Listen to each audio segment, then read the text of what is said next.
وہ سیاہی میں ڈوبی ایک اور سیاہ رات تھی، چاروں اور گھپ اندھیرا تھا، ٹھٹرتی سردیوں کے اوائل شب تھے، ایسے میں جہاں ہر کوئی اپنے اپنے گرم بستروں میں چھپا گہری نیند میں تھا، وہاں کوئی ایسا بھی تھا جس کے نگاہوں میں نیند کی خماری کے بجائے وحشتیں تھیں۔ مترنم آنکھیں سوجی ہوئی تھیں، گویا کافی دیر سے روتی رہی ہو۔ شب خوابی کے لباس میں وہ گھٹنوں کے گرد بازو باندھے ٹھنڈے فرش پر بیٹھی چھت کو تک رہی تھی۔ سامنے کی میز پر کھانے کی ٹرے دھری تھی جسے اس نے ہاتھ لگانے کی زحمت بھی گوارا نہیں کی تھی۔ آبی اپنے نام کی پکار پر بھی وہ ٹس سے مس نہ ہوئی تو دروازے پر کھڑی تابندہ دکھی دل سے اندر آتی اس کے سامنے دو زانوں بیٹھ گئی۔ کھانے سے کیسی ناراضگی میری جان، تھوڑا سا تو کھا لو۔ اس کا ہاتھ تھامے وہ بہت نرمی سے کہہ رہی تھی، کیونکہ مقابل کی حالت ایسی تھی ہی نہیں کہ اس کے ساتھ سختی بڑھتی جاتی۔ وہ تو اس وقت قابل رحم حالت میں تھی۔ تابندہ کا دل خود سے 3 سال چھوٹی آبدار کے لیے دکھا تھا۔ یہ کوئی عمر ہوتی ہے بھلا اتنی بڑی اذیت سہنے کی؟ مجھے آج بھی اپنے وجود پر وہ غلیظ ہاتھ محسوس ہوتے ہیں، جیسے پورے وجود پر چونٹیاں سی چل رہی ہوں۔ مجھے خود سے گھن آتی ہے۔ آپ لوگوں کو مجھ سے گھن کیوں نہیں آتی؟ بابا کو مجھ سے گھن کیوں نہیں آتی اپیا؟ آنسو ایک بار پھر اس کا چہرہ بھگو رہے تھے۔ تابندہ نے آگے بڑھ کر فوراً سے اسے اپنے ساتھ لگایا، جو اب ہولے ہولے سے سک رہی تھی۔ اس حادثے کو 1 مہینہ ہونے کو آیا تھا، مگر زخم تھا کہ بھر ہی نہیں رہا تھا۔ سکندر واپس آ رہا ہے، وہ آتے ہی شادی کی بات کرے گا۔ اس بارے میں کیا سوچا ہے؟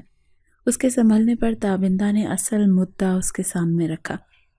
سکندر شاہ کا نام سنتے ہی خوف کی ایک لہر اس کے پورے وجود میں سرایت کر گئی تھی۔ بے اختیار اس کا سر نفی میں ہلا۔ میں یہ نہیں کر سکتی اپیا، وہ مجھے جان سے مار دیں گے، خدا کے لیے نہیں، وہ ہسیانی انداز میں کہتے بری طرح سے پینک کرنے لگی تھی۔ تابندہ کو اسے سنبھالنا مشکل ہو رہا تھا۔ اس راز کا بوجھ دل پر بڑھتا ہی جا رہا تھا۔ بمشکل اسے سنبھال لے، نیند کی گولی کھلا کر وہ باہر آ گئی۔ دل دکھ سے بوجھل تھا۔ ایسے میں لاؤنج میں بیٹھے بوڑھے باپ کو دیکھ اس کا دل چھلی ہوا۔ سو گئی آپی؟ نیند کی گولی دی ہے، وہ ٹھیک نہیں ہے بابا، ہم سکندر کو کیا جواب دیں گے؟ وہ فکر مندی سے اس کے پاس آ بیٹھی۔ اسے پتہ نہیں چلنا چاہیے تابندہ، وہ ایک طوفان برپا کر دے گا، مگر جلد یا بعدیر اسے حقیقت کا علم ہو جائے گا، تب ہم کیا کریں گے؟ آبی کیا کہتی ہے؟ وہ اس نکاح کو ختم کرنا چاہتی ہے بابا، مگر آپ اور میں اچھے سے یہ بات جانتے ہیں کہ ایسا کبھی نہیں ہوگا، سکندر شاہ کی زندگی میں تو کبھی بھی نہیں۔ تابی کی بات پر انہوں نے گہرا سانس بھرا تھا۔ اسے کہو خود کو سنبھالے، کیونکہ جو طوفان اب آنے والا ہے اس کا مقابلہ اسے ہی کرنا ہے۔ ہم چاہ کر بھی اس طوفان کو نہیں روک سکتے، وہ تھک گئے تھے، زندگی نے عجیب سے امتحان میں ڈال دیا تھا۔ 7 سمندر پار وہ سبز آنکھوں والا سکندر شاہ کھڑکی کے پاس کھڑا سامنے کا حسین منظر دیکھ رہا تھا۔ چہرے پر چٹانوں جیسی سختی تھی۔ اس نے غصے سے موبائل کو دیکھا اور پھر اسے بیڈ پر پھینک دیا تھا۔ اس کے ماتھے کی رگیں ابھری تھی، وہ بمشکل اپنا غصہ ضبط کر رہا تھا، مگر اب ہر چیز برداشت سے باہر ہوتی جا رہی تھی۔ وہ پچھلے 1 مہینے سے باہر تھا اور لاکھ کوشش کے باوجود وہ اپنی ہی بیوی سے بات کرنے سے قاصر تھا۔ آخری ملاقات پر ان دونوں کے درمیان جو کچھ بھی ہوا تھا، اس کے بعد اس کا ناراض ہونا بنتا تھا، مگر اس قدر ناراضگی کہ وہ اس سے بات کرنے کی روادار نہیں تھی۔ اگر یہاں کا کام ضروری نہ ہوتا تو وہ پہلی فرصت میں پاکستان پہنچ کر اس کے سامنے کھڑا ہوتا۔ وہ اس کی پہلی نظر کی محبت تھی، جسے حاصل کرنے کے لیے اس نے کیا کچھ نہیں کیا تھا۔ اب اس کی بے رخی سکندر شاہ کے اندر آتش بھڑکا رہی تھی، جو سب کچھ جلا کر خاکستر کر سکتی تھی۔ بالوں کو مٹھیوں میں بھینچے وہ بیڈ پر آ بیٹھا۔ وہ مضطرب تھا، بس اڑ کر واپس اس کے پاس پہنچ جانا چاہتا تھا۔ اس کا گزارا یہاں ہر لمحہ کیسے عذاب تھا، کتنی مشکلوں سے اسے حاصل کیا تھا۔ وہ اس کی زندگی کا سب سے اہم حصہ تھی اور وہ اس کے ساتھ کیا کر آیا تھا۔ تھک کر وہ بیڈ پر گرا تھا۔ اس کی سوچوں کا محور گزرا وقت تھا جو اسے اس مقام تک لے آیا تھا۔ آبدار تیار نہیں ہوئی ابھی تک؟ خاور صاحب ڈائننگ ٹیبل پر بیٹھے معمول کی طرح اخبار پڑھ رہے تھے۔ تابندہ ہے آنے پر انہوں نے اخبار پر سے نگاہیں ہٹائیں۔ اپنی بڑی بیٹی سے پوچھا جو ٹیبل پر سامان چن رہی تھی۔ کچھ سال قبل ماں کے مرنے کے بعد اس نے اس گھر کو اور خود سے چھوٹی آبدار کو جس طرح سے سنبھالا تھا یہ بس وہی جانتی تھی۔ ہو گئی ہے تیار، بس آتی ہے۔ انہیں جواب دیتے وہ اپنی جگہ سنبھل چکی تھی، تبھی اسے سیڑھیوں سے ابدا اترتی نظر آئی۔ سیاہ عبائے پر میرون رنگ کا اسکارف اوڑھے، میرون رنگ اس کے سرخ اور سفید رنگ پر بہت کھل رہا تھا۔ سیاہ آنکھوں میں کاجل کی لکیر ڈالی ہوئی تھی۔ سلام کر کے وہ خاموشی سے اپنی جگہ آ کر بیٹھ گئی۔ وہ جتنی خاور صاحب سے ڈرتی تھی اس سے کہیں زیادہ وہ ان کی لاڈلی بھی تھی۔ اس کا آج یونیورسٹی کا پہلا دن تھا، وہ اپنے بابا کی خواہش کو پورا کرنا چاہتی تھی۔ ناشتے کے بعد خاور صاحب اپنی جگہ سے اٹھ گئے۔ آ جاؤ بچے، تمہیں ڈراپ کر دوں۔ ان کے لہجے پر وہ ہاتھ میں موجود نقاب چہرے پر لگاتے بیگ اٹھائے کھڑی ہو گئی۔ کچھ ہی دیر کے بعد وہ اپنی یونیورسٹی کے سامنے تھی جہاں اسے اپنی زندگی کے اگلے 4 سال گزارنے تھے۔ خاور صاحب سے الوداع لے کر وہ اندر بڑھ گئی جہاں ایک دنیا اس کی منتظر تھی۔ شاہ حویلی میں آج معمول سے ہٹ کر رونق تھی۔ وجہ سکندر شاہ کی وطن واپسی تھی۔ وہ پچھلے ہفتے ہی واپس پاکستان آیا تھا۔ رحیم شاہ اور سریا شاہ کا چھوٹا اور لاڈلا بیٹا، فرمان شاہ کا لاڈلا بھائی۔ رحیم شاہ سیاست کا ایک بڑا نام تھا، اس کا نام کا بول بالا تھا۔ ان دونوں کے بیٹے فرمان اور سکندر ایک سے بڑھ کر ایک تھے، وہیں ان کے چھوٹے بھائی مستقیم شاہ بھی ان کی پارٹی کے ایک اہم رکن تھے۔ ان کے بیٹے 2 تھے، فہیم، عبید اور حارث، جبکہ ایک چھوٹی بیٹی عنایہ۔ ان کا خاندان ہر طرح سے مکمل تھا، لوگ انہیں رشک کی نگاہ سے دیکھتے تھے۔ سکندر شاہ چھوٹا تھا مگر اس کی اس گھر میں سب سے زیادہ چلتی تھی۔ وہ جس چیز پر ہاتھ رکھ دیتا وہ اس کی ہو جاتی تھی۔ آپ چل رہی ہیں نا آج میرے ساتھ یونی؟ حارث کے پوچھنے پر سکندر نے سر کو اس بات میں جنبش دی۔ میں گاڑی میں ویٹ کر رہا ہوں، آ جاؤ، اسے کہتا وہ اٹھ کھڑا ہوا۔ حارث اسے اپنے سگے بھائی کی طرح عزیز تھا، اس کا اپنا کوئی چھوٹا بھائی نہیں تھا۔ بڑے بھائی فرمان نے جیسے اس پر جان دی تھی وہ اپنے کزن پر بھی ویسی ہی جان لٹاتا تھا۔ حارث جب تک اپنا سامان لے کر آیا وہ گاڑی سٹارٹ کر چکا تھا۔ حارث نے اسے دیکھا، سیاہ شلوار قمیص میں ملبوس وہ سبز آنکھوں والا شخص کسی کو بھی اپنی شخصیت سے چاروں شانے چت کرنے کی صلاحیت رکھتا تھا۔ کچھ دیر ہی میں اس کی گاڑی یونیورسٹی کے سامنے رکی تھی۔ وہ یہاں کے ٹرسٹیز میں شامل تھا، اس لیے حارث کو ڈراپ کرتے ہوئے خود پرنسپل کے آفس کی طرف بڑھ گیا تھا۔ پرنسپل سے ملنے کے بعد وہ راہداری سے گزرتا آگے بڑھ رہا تھا جب اس کی نگاہ پلر کے پاس کھڑی اس لڑکی پر پڑی جو عبایا پہنے ایک جانب کھڑی تھی۔ اس کے ہاتھ میں پانی کی بوتل تھی، شاید وہ پانی پینے کے غرض سے سائڈ پر ہوئی تھی۔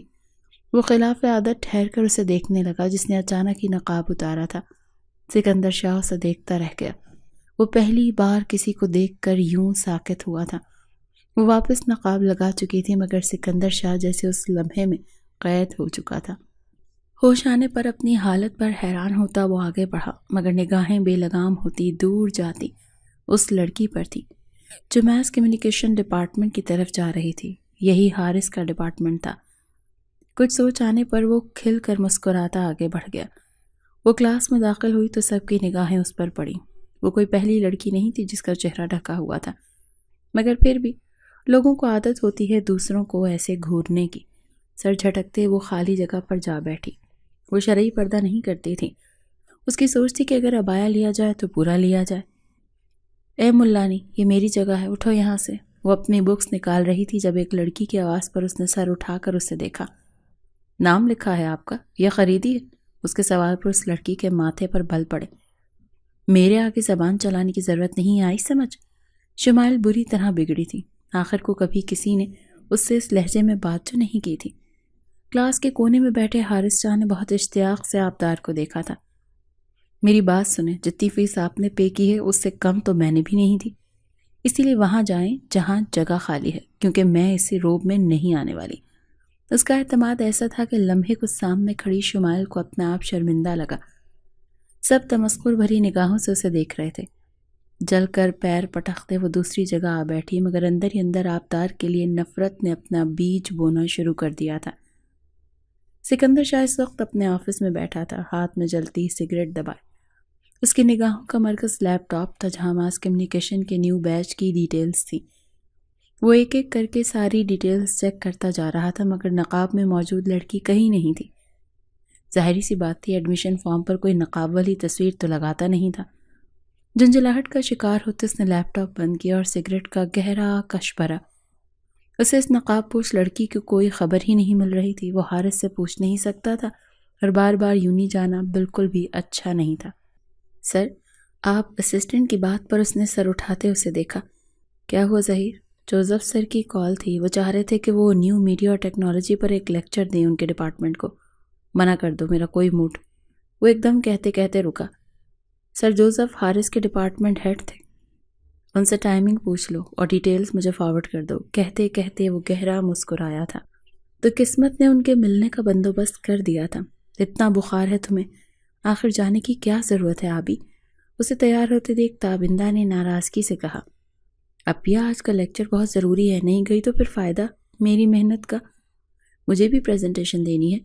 بخار کی حدت سے اس کا چہرہ سرخ ہو رہا تھا، مگر اسے صرف اپنی پریزنٹیشن کی پڑی تھی۔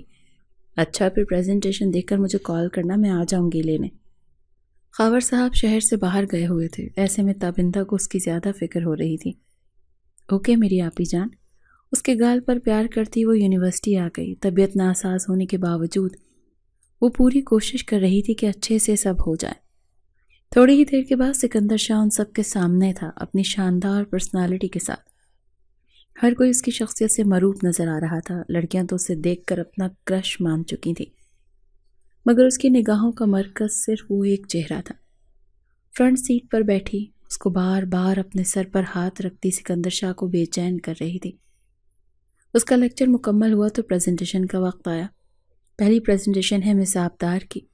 اپنے نام کی پکار پر وہ اٹھی تو اس کا سر بری طرح چکرایا تھا۔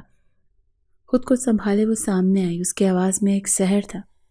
سکندر شاہ کو پہلی بار کسی لڑکی نے اس قدر اپنی جانب اٹریکٹ کیا تھا کہ وہ سب بھولے، بس اسے دیکھے اور سن رہا تھا۔ پریزنٹیشن ختم ہوتے ہی وہ آگے بڑھنے لگی کہ اچانک اس کی آنکھوں کے آگے اندھیرا چھا گیا۔ اس سے پہلے وہ زمیں بوس ہوتی سکندر نے آگے بڑھ کر اسے باہوں میں بھرا تھا، جو ہوش و حواس سے بیگانی ہو چکی تھی۔ حارث پانی، وہ چلایا۔ حارث پانی کی بوتل فوراً سے اسے تھما گیا۔ ایسے ہی رہنا، حارث کو اس کے آگے کھڑا کرتا وہ اس کا نقاب الٹ کر اسے چہرے پر پانی ڈال رہا تھا۔ اسے اس وقت اگر کوئی فکر تھی تو صرف اس کی، جبکہ حارث وہ مبہوت سا اس حسین پری کو دیکھ رہا تھا۔ گاڑی نکالو میری، اسے ہوش میں نہ آتے دیکھ وہ نقاب واپس اس کے چہرے پر ڈالتا اسے باہوں میں بھرے وہاں سے نکلا تھا۔ سب دم سادے سکندر شاہ کو دیکھ رہے تھے، جس کے بارے میں مشہور تھا کہ وہ لڑکیوں سے سیدھے منہ بات تک نہیں کرتا، مگر یہاں تو کایا ہی پلٹ تھی۔ اس کی آنکھ کھلی تو خود کو اسپتال کے بیڈ پر موجود پایا۔ اس کے چہرے پر نقاب نہیں تھا۔ گھبرا کر اس نے آس پاس دیکھا، وہاں کوئی نہیں تھا۔ اس کے ہاتھ میں ڈرپ لگی ہوئی تھی جو ختم ہونے کو تھی۔ اس کا پورا وجود پسینے سے شرابور تھا۔ اسے کمرے میں نرس آتی دکھائی دی۔ آپ ٹھیک ہیں؟ آپ کیسا فیل کر رہی ہیں؟ میں ٹھیک ہوں، مگر مجھے یہاں کون لایا؟ اس کی حیرت کم نہیں ہو رہی تھی، کیونکہ یہ کوئی چھوٹا موٹا اسپتال نہیں تھا۔ مسٹر سکندر شاہ آپ کو یہاں لائے ہیں، میں بھیجتی ہوں انہیں۔ اسے کہتے وہ بنا اس کا جواب سنے باہر بڑھ گئی، جبکہ اس کی نہ سننے پر وہ بس گہرا سانس بھر کر رہ گئی تھی۔ کچھ ہی دیر کے بعد اسے قدموں کی چاپ سنائی دی۔ اس نے سر اٹھایا تو اس کے سامنے کھڑا تھا، نگاہیں جھکائے۔ اب کیسی طبیعت ہے آپ کی؟ اس نے سوال تو کیا تھا، مگر دیکھنے سے اب بھی گریز پڑتا۔ بہتر ہے، آپ کا نقاب۔ اس نے مٹھی میں بند وہ سیاہ حجاب اس کے سامنے کر دیا۔ آبدار نے آگے بڑھ کر اس سے اپنا سامان لیا، مگر نگاہیں اس شخص پر تھیں جو وہ کسی اور کے لیے دھڑکا تھا۔ میرا ڈرائیور آپ کو ڈراپ کر دے گا، اسے کہتے وہ کمرے سے باہر نکل گیا، جبکہ وہ سحر زدہ سی بیٹھی رہ گئی۔ اور یہی حال مقابل کا تھا۔ اسے دیکھ لینے کے بعد دل جیسے پاگل ہو گیا تھا۔ اسے حاصل کرنا اس کی دل کی خواہش بن گئی تھی۔ سکندر کا ڈرائیور اسے گھر چھوڑ کر جا چکا تھا، مگر وہ اس کے حصار سے باہر نہیں نکلی تھی۔ پہلی بار اس کے ساتھ ایسا ہوا تھا کہ اسے کوئی اتنا اچھا لگ رہا تھا، اور یہی حال سکندر کا تھا، جو گھر جاتے ہی اپنی ماں کے سامنے اپنی پسند رکھ چکا تھا۔ وہ تو جیسے خوشی سے نہال ہی ہو گئیں، کب سے وہ اس کے پیچھے لگی ہوئی تھی شادی کے لیے، اور وہ خود شادی کے لیے مان گیا تھا۔ بنا وقت ضائع کیے وہ خاور صاحب کے در پر سوالی کی طرح کھڑی تھی، ان سے ان کی آبدار کو مانگنے، جبکہ آبدار اس کے لیے تو یہ کسی خواب سے کم نہیں تھا۔ جس شخص کو اس نے چاہا وہ بنا محنت کے، بنا آزمائش کے مل رہا تھا۔ خاور صاحب کشمکش کا شکار تھے، کیونکہ تابندہ ابھی تک کنواری تھی۔ ایسے میں چھوٹی کی شادی کرنا جبکہ اس کی تعلیم بھی مکمل نہیں تھی۔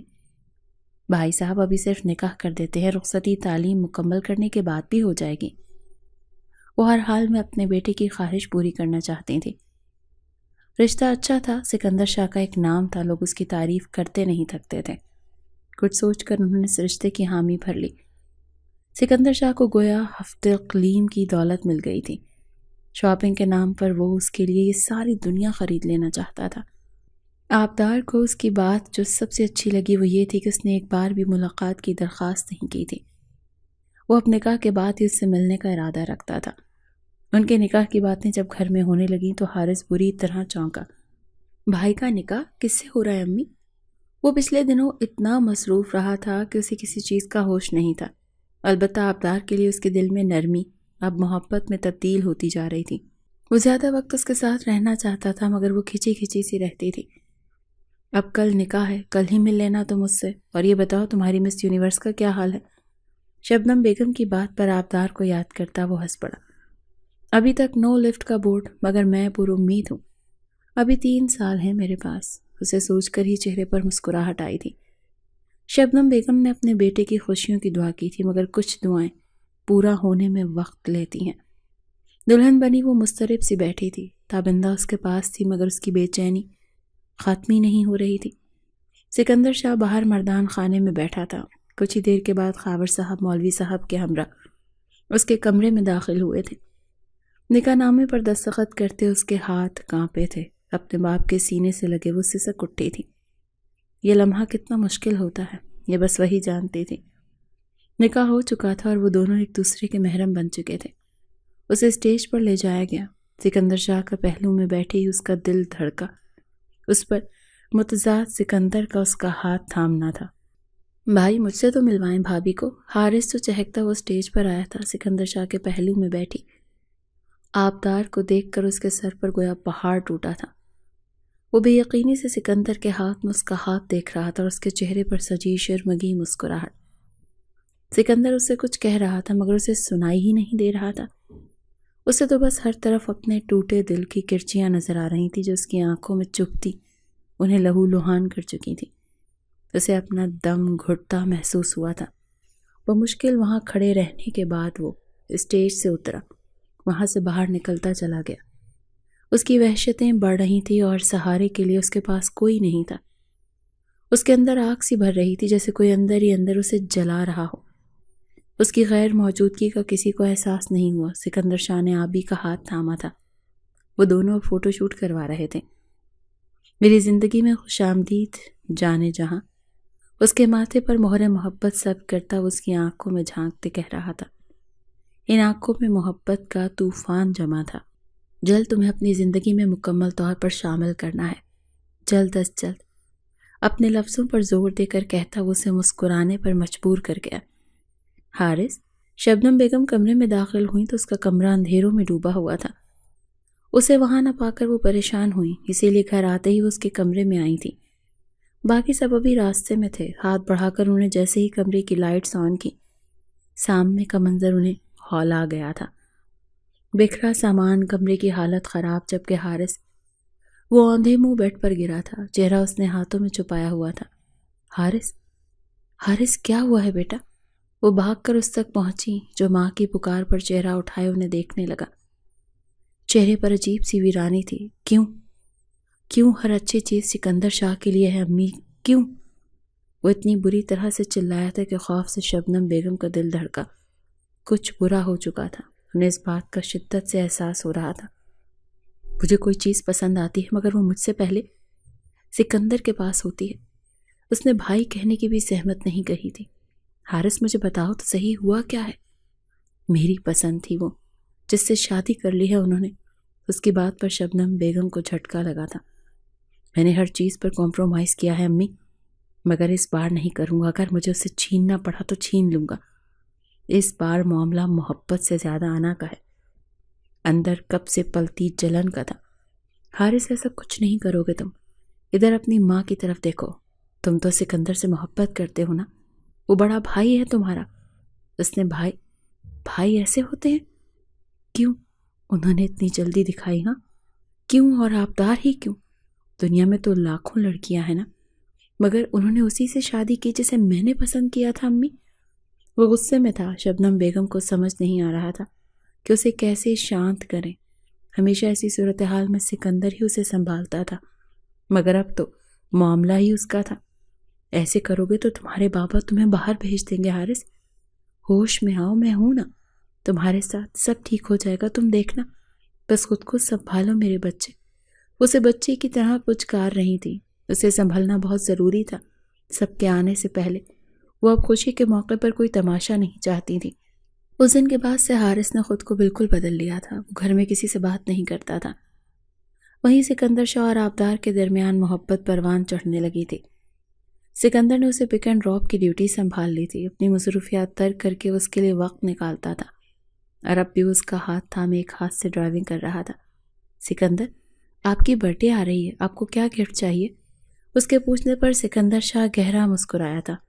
تم؟ ایک لفظی جواب پر اس کے چہرے پر مسکراہٹ کھلی۔ بھائی میں مذاق نہیں کر رہی، سچ بتائے نا کیا چاہیے؟ میں نے سچ ہی تو کہا ہے، مجھے آپ ہی چاہیے میڈم۔ یہ نکاح کے بعد اتنا بریک میری تو سمجھ سے باہر ہے۔ اپنی بات کہتے وہ آخر میں خفا ہوا، جس پر وہ ہنس پڑی، زندگی سے بھرپور ہنسی۔ سکندر نے اس کا ہاتھ تھام کر لبوں سے لگایا، اور اس کی اس حرکت پر آبدار کی ہنسی کو بریک لگی۔ سکندر، حق رکھتا ہوں تم پر، اس سے بھی زیادہ۔ اس کی آنکھوں میں دیکھتے اس نے ایک سائڈ پر گاڑی روک دی کہ اب ڈرائیونگ کرنا مشکل ہو رہا تھا۔ گاڑی کیوں روک دی؟ ایک بات کرنی ہے۔ اس کی جانب رخ پھیر وہ اس کا ہاتھ تھام گیا۔ کیا ہوا کہیں؟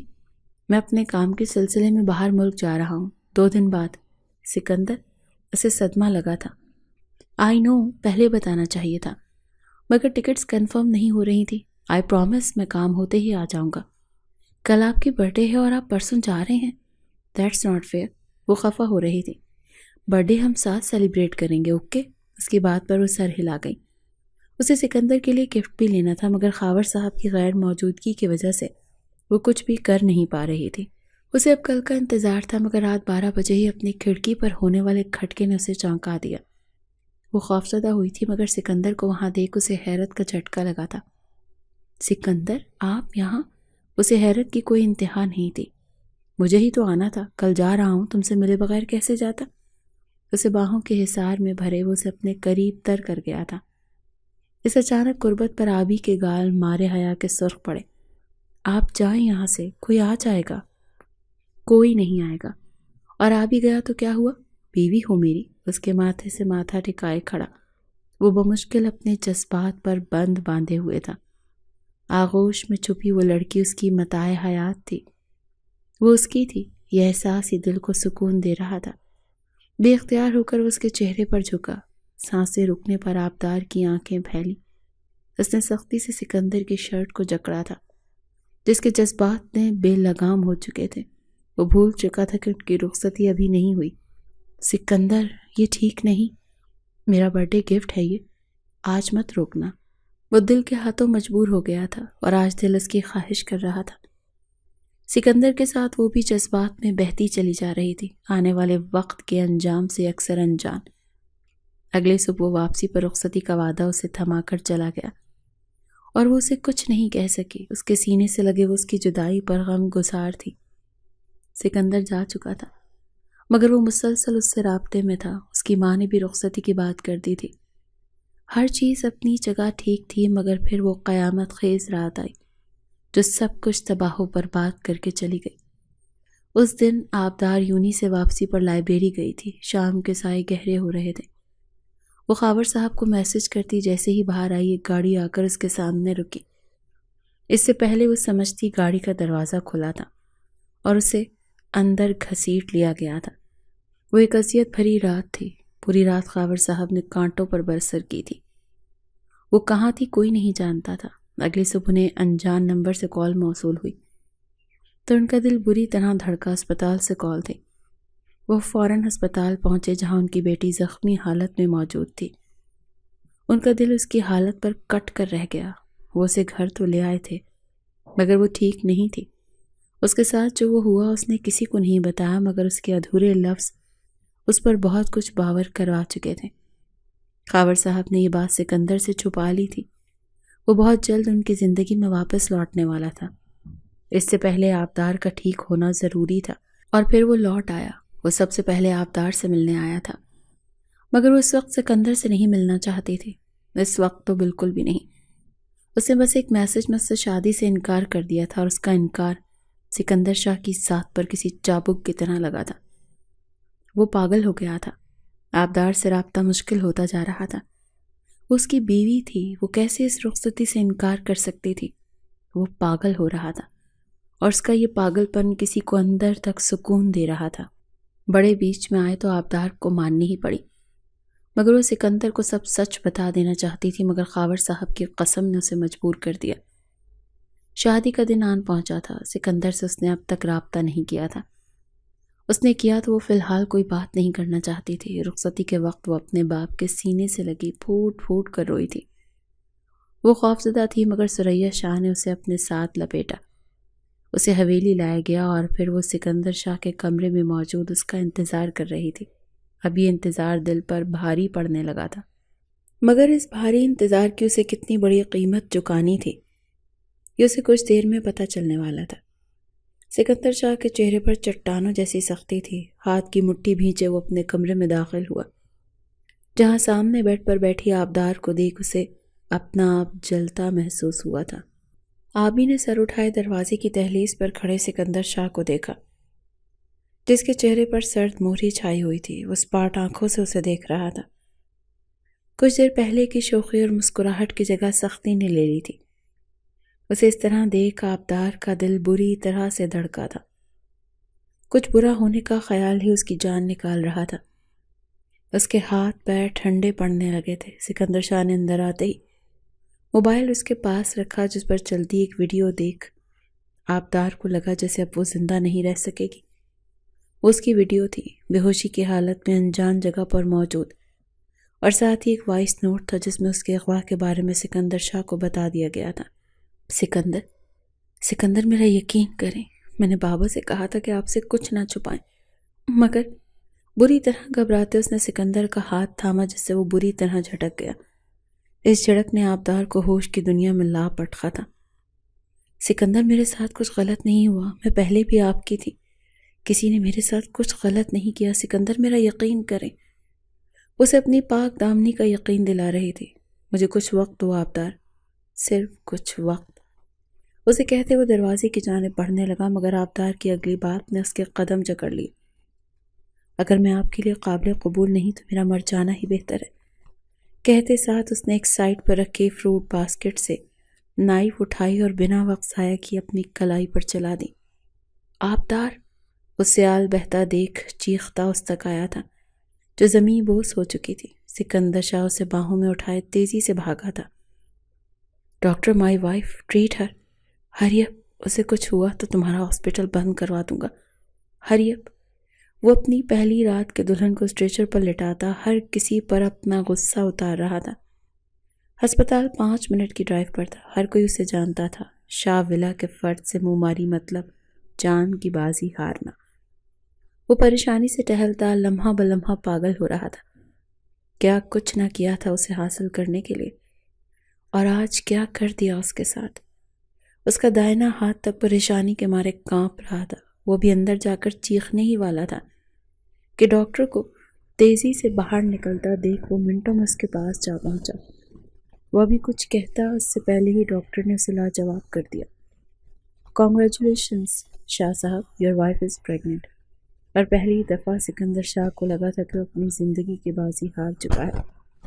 قدرت نے اس کے منہ پر جو تھپڑ مارا تھا، اس نے اسے کسی قابل نہ چھوڑا تھا۔ وہ وہیں تھک کر بیٹھ گیا۔ سب کچھ لمحوں میں ہوا۔ وہ سوچوں کے گرداب میں الجھا ہوا تھا جب تابندہ تیزی سے اس کے پاس آئی تھی۔ سکندر بھائی، کیا ہوا آبدار کو؟ وہ ٹھیک ہے نا؟ اس کے سر پر کھڑی سوال پر سوال کر رہی تھی۔ جب سکندر کی نظریں اٹھائے اسے دیکھا۔ آبدار کو کس نے اغوا کیا تھا؟ تابندہ۔ اس کے سوال پر تابندہ کا چہرہ فاق ہوا تھا تو وہ جان گیا تھا۔ میں نہیں جانتی، اس دن وہ کالج کے بعد واپس نہیں آئی تھی۔ اگلے دن وہ ہمیں ہسپتال میں ملی۔ اس کا ایکسیڈنٹ ہوا تھا سکندر۔ ہوش میں آنے پر اس نے یہی بتایا کہ اسے اغوا کیا گیا تھا۔ وہ اس کے ساتھ کچھ غلط کرنا چاہتے تھے، مگر تبھی کسی نے اس کی مدد کی۔ کچھ بھی غلط ہونے سے پہلے وہ وہاں بھاگ نکلی تھی۔ اس سے پہلے وہ ہم سے رابطہ کرتی اس کا ایکسیڈنٹ ہو گیا۔ ڈاکٹر اس بات کی گواہ ہے کہ اس کے ساتھ اس دن کچھ غلط نہیں ہوا تھا، اور آبدار، تم جانتے ہو وہ جھوٹ نہیں بولتی۔ میں بہت اچھے سے جانتا ہوں وہ کیسی ہے، مگر کیا میرا اتنا حق نہیں بنتا کہ مجھے بتایا جائے کہ میری بیوی میری غیر موجودگی میں کتنی اذیت سے گزر رہی تھی؟ اس کے غصے پر تابندہ شرمندہ ہو گئی تھی۔ وہ تمہیں بتانا چاہتی تھی، مگر ہم نے اسے منع کیا تھا تم سے رابطے سے۔ بہت مشکل سے ہم نے اسے سنبھالا تھا سکندر۔ وہ تمہارے ساتھ خوش تھی، اگر تم اسے چھوڑ دیتے تو میں مر کر بھی اسے نہیں چھوڑتا، سمجھ آئی؟ بیوی ہے، میری محبت ہے، کوئی مذاق نہیں ہے۔ سختی سے کہتا وہ اسے کچھ بھی کہنے سے روک گیا تھا۔ 24 گھنٹے بعد اسے ہوش آیا تھا۔ وہ ٹھیک تھی، اس کی حالت خطرے سے باہر تھی۔ وہ رات سکندر نے جاگ کر گزاری تھی، اس کی زندگی اندر تھی تو وہ کیسے آرام کر سکتا تھا؟ وہ ویڈیو دیکھ اس کے پیروں سے زمین نکل گئی تھی، مگر اس سے بدگمان نہیں تھا۔ وہ ناراض تھا کہ اتنی بڑی بات سے وہ کیسے انجان رہا۔ کیسی ہو؟ اس کے سرہانے کھڑے ہوتے سکندر نے اس کے بالوں میں ہاتھ پھیرا، جو خاموش نگاہوں سے اسے دیکھ رہی تھی۔ منہ سے ایک لفظ بھی نہیں کہا تھا۔ آبی، مجھ سے بات کرو، اس طرح خاموش کیوں؟ میں جانتا ہوں مجھے غصہ نہیں کرنا چاہیے تھا، مگر مجھے طلاق چاہیے سکندر، میں آپ کے قابل نہیں ہوں۔ اس کے مطالبے نے سکندر شاہ کو ساکت کیا تھا۔ وہ پتھرائی نگاہوں سے اسے دیکھ رہا تھا، جس کی آنکھوں سے آنسو ٹوٹ کر گال پر بہتے جا رہے تھے۔ سکندر وہیں اس کے پاس بیٹھتا اسے خود میں بھینچ گیا۔ ان کی ہنستی مسکراتی زندگی میں آزمائش یوں آ جائے گی، ایسا تو اس نے کبھی سوچا نہیں تھا۔ I am sorry, I am really sorry آبی۔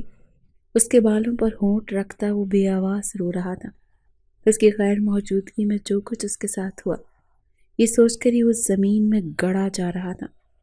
3 دن ہسپتال میں رہنے کے بعد اسے ڈسچارج کر دیا گیا تھا۔ سکندر کے سہارے وہ شاہ حویلی میں داخل ہوئی تھی۔ سب خاموش تھے۔ سکندر نے سختی سے تاکید کی تھی کہ اس سے کسی قسم کا کوئی سوال نہیں ہوگا۔ سکندر نے سچ جھوٹ کی آمیزش سے بات سنبھال لی تھی، کسی کو نہیں پتا تھا کہ بند کمرے میں کیا ہوا تھا۔ سکندر نے انہیں یہی بتایا تھا کہ چوڑی کا کانچ گہرا گھس گیا تھا، اسے نکالنے کے چکر میں زخم گہرا ہو گیا۔ سکندر ہر الزام اپنے سر لے رہا تھا، آبدار اپنی غلطی پر شرمندہ تھی، مگر اس کی حالت کے پیش نظر سکندر اسے بس خوش رکھنا چاہتا تھا۔ اس کی پریگننسی کے حوالے سے گھر میں کسی کو علم نہیں تھا، اور بہتر بھی یہی تھا، ورنہ آبدار کے اوپر اٹھنے والے سوال اسے سکون نہیں لینے دیتے۔ آبدار کو دوائیاں کھلا کر اس نے سلا دیا تھا، کل ان کا ولیمہ تھا۔ وہ کمرے میں آیا تو وہ جاگ رہی تھی۔ سکندر خاموشی سے جا کر اس کے سامنے بیٹھ گیا۔ اس کی کلائی میں بندھی پٹی اسے تکلیف دے رہی تھی۔ بہت نرمی سے اس نے اس کا ہاتھ اپنے ہاتھوں میں قید کیا۔ آئی ایم سوری سکندر، میں کچھ کہنے کی ضرورت نہیں ہے۔ اس کے ہونٹوں پر انگلی رکھتا وہ اسے خاموش کروا گیا۔ تھک کر آبدار نے اس کے کاندھے پر سر ٹکایا۔ وہ رونا چاہتی تھی۔ ایک آخری بار، تمہارے ساتھ برا کرنے والے کو میں بخشوں گا نہیں۔ کاش میں وہاں ہوتا، کاش میں واپس نہ جاتا۔ بہت ضبط کرنے کے بعد وہ خود کو کنٹرول نہیں رکھ سکا تھا۔ میں نے خود کو محفوظ رکھا سکندر، مگر پھر بھی اس نے مجھے، وہ کہنا نہیں چاہتی تھی مگر دل بوجھل ہو چکا تھا۔ اتنا بوجھ اٹھا اٹھا کر، جو کہنا ہے آج کہہ لو، آج کے بعد ہم کبھی اس ٹاپک پر بات نہیں کریں گے۔ اس کا سر سہلاتے اس نے گویا آبدار کو حوصلہ دیا تھا، جو اس کا سہارا پاتے ہی اپنے دل اس کے سامنے کھول کر رکھ گئی۔ سکندر نے سختی سے مٹھیاں بھینچے اسے روتے دیکھا تھا۔ بس جتنا رونا تھا رو لیا، اب ان آنکھوں میں ایک آنسو نہیں آنا چاہیے۔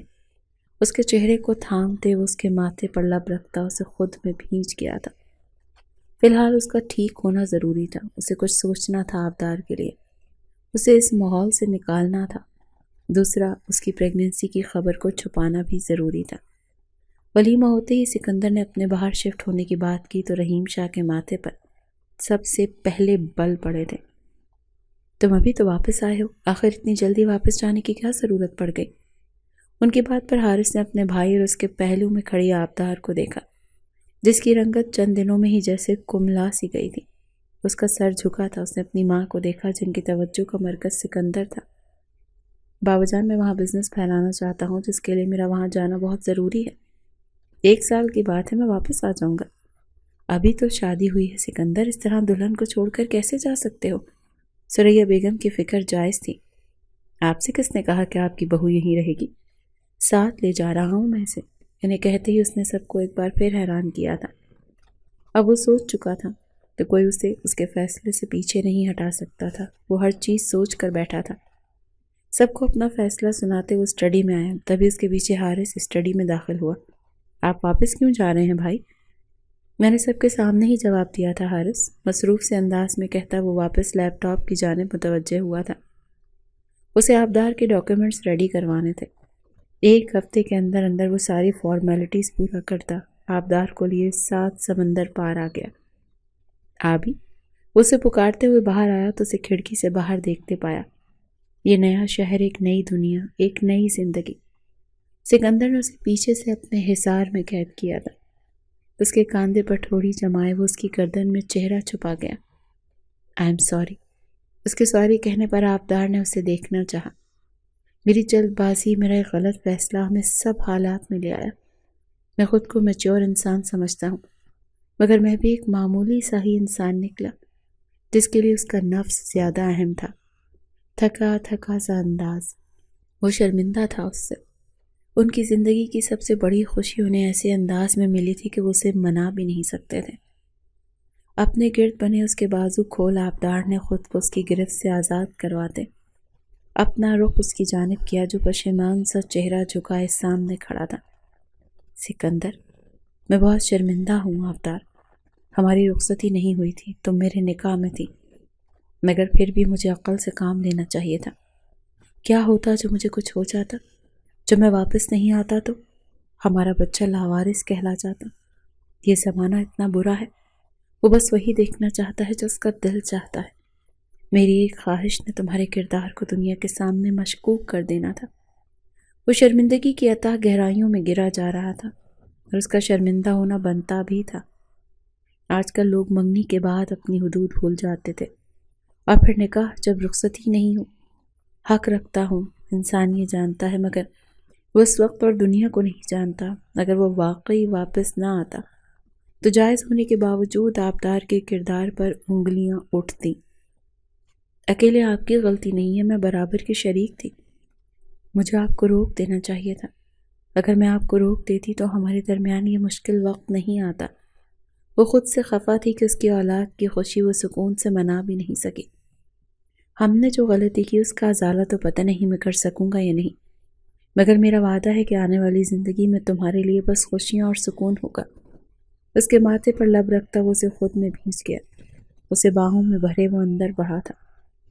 زندگی نے ایک موقع دیا تھا، رسوائی سے وہ بچ گئے تھے، اور اب سب بھول کر انہیں ایک نئی زندگی کی ابتدا کرنی تھی۔ وقت کا کام ہے گزرنا، اور ہوتا جو واقعی بہت تیزی سے گزر رہا تھا۔ جہاں آنے کے دوسرے مہینے میں ہی سکندر نے پاکستان میں آبدار کی پریگننسی کی خبر دے دی تھی۔ یہ خبر سب کے لیے ٹھنڈی ہوا میں جھونکے کی مانند تھی۔ سب خوش تھے سوائے ایک شخص کے۔ حارث، کیا ہوا؟ وہ سیڑھیوں پر بیٹھا تھا جب شبنم بیگم اس کے پاس آ بیٹھی۔ آپ کیوں سکندر کی خوشی میں اتنا خوش ہوتی ہیں؟ کیا آپ کو میرا ٹوٹا دل نظر نہیں آتا؟ اس کے لفظوں کی کاٹ پر شبنم بیگم نے اسے دیکھا۔ کتنا بدل گیا تھا وہ۔ جو تمہارا نہیں ہے اس پر رونا اور ماتم کرنا انسان کو زیب نہیں دیتا حارث۔ وہ میری ہو سکتی تھی لیکن نہیں ہوئی، کیونکہ وہ تمہارے نصیب میں نہیں تھی۔ آخر تم کیوں نہیں سمجھتے؟ نصیب میں جو نہیں ہو وہ کسی بھی حال میں نہیں ملتا۔ تمہارے نصیب میں آبدار نہیں تھی حارث، خدا کے لیے اسے خوش رہنے دو۔ اپنی حسد جلن میں تم اس کا ہنستا بستا گھر نہیں اجاڑ سکتے۔ وہ اس کی ماں تھی، انہیں اس کی خوشی عزیز تھی، مگر اپنے بیٹے کو جانتے بوجھتے نفرتوں کی دنیا میں وہ دھکیلنے کا سوچ بھی نہیں سکتی تھی۔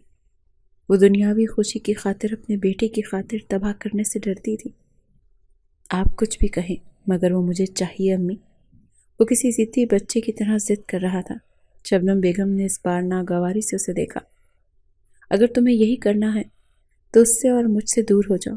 اگر تمہیں اپنی ضد قائم رکھنی ہے تو رکھو، مگر اس کے بعد تمہارا مجھ سے کوئی تعلق نہیں ہوگا۔ مر جائے گی تمہاری ماں تمہارے لیے۔ اسے کہتے وہ وہاں رکی نہیں تھی۔ وہ خاموشی سے انہیں جاگتا دیکھتا رہ گیا۔ وہ واقعی غلط تھا، وہ سوچ میں پڑ گیا تھا۔ ماضی اس قدر تکلیف دہ تھا کہ اس کے دیے زخم بھرے ہی نہیں رہے تھے، مگر پھر ایک ننھے وجود کی آمد نے آبدار کے سارے زخم جیسے مندمل کر دیے تھے۔ خود میں حیدر کے آتے ہی اس نے اپنا آپ خوش قسمت لگنے لگا تھا۔ گھر پر اس کے یہاں بچے کی پیدائش کی خبر پہنچ چکی تھی۔ گھر واپس آنے کا وعدہ کرتا سکندر اس کے پاس بیٹھ گیا تھا۔ بہت شکریہ مجھے اتنا خوبصورت تحفہ دینے کے لیے۔ اس کے ہاتھوں کو چومتا وہ جیب سے سرخ مخملی ڈبیاں نکالتا اس کے آگے کر گیا، جس میں بہت خوبصورت نفیس سے رنگ تھے۔ رنگ نکال کر اس نے آبدار کے نرم و ملائم ہاتھوں کی زینت بنائی تھی۔ میری زندگی میں آنے کا اور اسے خوبصورت بنانے کا بہت شکریہ۔ سکندر نے اس کے گال کو لبوں سے چھوا تھا۔ آپ کا شکریہ مجھے قبول کرنے کے لیے۔ اتنا ظرف ہر ایک انسان میں ہوتا جو اغوا ہوئی لڑکی کو قبول کر لے، چاہے وہ اس کی بیوی ہی کیوں نہ ہو۔ میں نے ہمیشہ سنا تھا ایک رشتے میں اعتبار کا ہونا بہت ضروری ہے، اگر اعتبار نہ ہو تو رشتہ کھوکھلا ہو جاتا ہے۔ تھینک یو سکندر، مجھ پر اعتبار کرنے کے لیے، مجھے ایک بار پھر خوشی دینے کے لیے۔ اس رات کے بعد بے گناہ ہونے کے باوجود ایک سیاہی سے اپنے گرد لپٹی نظر آ رہی تھی۔ مجھے لگا تھا شاید اب میں کبھی سر اٹھا کر جی نہیں سکوں گی، مگر آپ نے مجھے وہ حوصلہ اور اعتماد دیا کہ میں اب بھی سر اٹھا کر جی سکتی ہوں۔ آئی لو یو سکندر۔ اس کے سینے پر سر رکھتی وہ سکون سے آنکھیں موند گئی۔ دل میں جیسے ایک سکون سا اترا تھا۔ واپس چلتے ہیں سکندر، میری وجہ سے آپ مزید اپنے گھر والوں سے دور نہیں رہیں گے۔ اس کی بات پر سر ہلاتے وہ محبت سے اس کی آغوش میں بھر گیا۔ پاکستان کی سرزمین پر ان کی فلائٹ لینڈ ہوئی تھی۔ اتنے مہینوں کے بعد اپنے وطن واپس آ کر ایک سکون سا رگ و پے میں سرایت کر گیا تھا۔ رحیم شاہ اور سریا بیگم اپنی بہو بیٹے اور پوتے کو لینے آئے تھے۔ ننھے حیدر کا گھر میں شاندار استقبال ہوا تھا۔ اپنے دادا دادی کی گود میں سویا حیدر سب کی جان بن گیا تھا۔ ہر کوئی خوش تھا۔ تابندہ اور خاور صاحب بھی اس ننھے سے شہزادے سے ملنے آ گئے۔ ایسے میں وہاں سب موجود تھے سوائے ایک کے جو اس وقت اپنے کمرے میں بند تھا۔ اگر وہ نصیب پر راضی ہو جاتا تو اکیلا تو نہ رہتا، مگر اس کے علاوہ بھی ایک راز تھا جسے وہ سینے میں دبائے ہوئے تھا۔ ہاں، وہ تھا آبدار کے اغوا کے پیچھے، مگر پھر اس کا دل نہیں مانا تھا اس لڑکی کو اذیت دینے کا۔ اس نے آبدار کو آزاد کر دیا تھا، مگر اس کے بعد اس کی بے چینی بڑھ گئی تھی۔ وہ راتوں کو سو نہیں پاتا تھا، اور پھر اس دن اپنی ماں کی بات پر وہ زمین میں گڑ گیا تھا۔ اسے رہ رہ کر اپنی غلطیوں پر پچھتاوا ہو رہا تھا۔ وہ جانتا تھا اگر یہ راز کھلا تو وہ کہیں کا نہیں رہے گا۔ وہ اپنی سوچوں کے گرداب میں الجھا ہوا تھا جب کمرے کا دروازہ اچانک کھلا اور سکندر شاہ نے اندر قدم رکھے۔ اسے اپنے کمرے میں دیکھ وہ حیران ہوا تھا۔ بھائی نہیں ہوں تمہارا میں حارث، بھائی ہوتا تو میری بیوی کے ساتھ تم وہ نہ کرتے جو تم نے کیا۔